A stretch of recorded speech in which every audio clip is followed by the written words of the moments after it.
თაში ამ შემთხვევაში მარტო მთაღაა დარჩენილი მოსახლეობის გარეშე.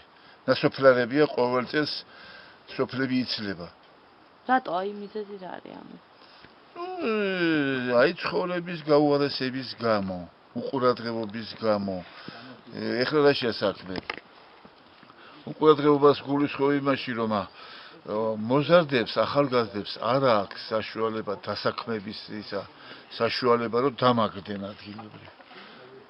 ეს მოხუცები კიდე როდემდე გაძლევენ. მოხუცები ვინც არიან, ისე არიან და ვაიმყოფნას.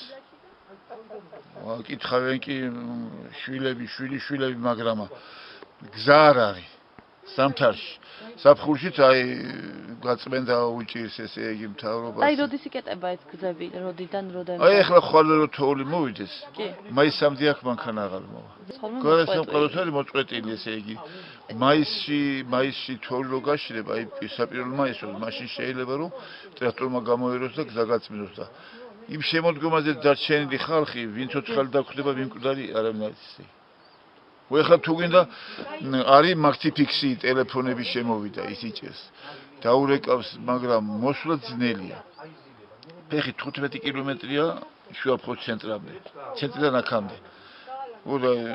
ფეხით სიარული ძნელია ჭირს აბა ზამთარში. ერთ დღეში ვერ ამოხვალ. ხელ თოვლი იცის, ხანდილი თოვლია და 2 მეტრა მოდის, 3 მეტრაც მოდის თოვლი. ზოგ შემთხვევაში. რამდენი მოსახლე ცხოვრობს ამ სოფელში?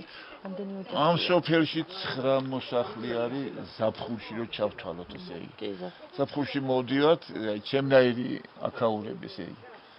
შემოდგომაზე მივდივარ რა, ეხლა ნოემბრიდან წავალ, დეკემბრიდან და მოვალ მარტში. ესე იგი 4-5 თვე ვეღარა ვარ ეხლა, იმიტომ რომ კაცურად გავხდეს კაცი ან მოკვდებიან დარჩების. ნასოფლარები რა არის? სამედიცინო მომსახურება აქ არ არის. პუნქტია შუაფხოში, მაგრამ ექიმიც ახავ, ექთიანიც ახავ, მაგრამ შედან ოთახში და იქ რა არის. რა საკეთებენ თუნდაც არ იციან. აქ რო ვინმე ცუდად გახდეს ამოსვლის ის საშუალება არ არის. არ არის, ისინიც იმას ამობენ, რომ არა მაქვს წამალი, არა მაქვს მე ვყიდულობ, წამალსაც ვერ მოგცემს, რა მინდა იმისი ნახვა და ისა.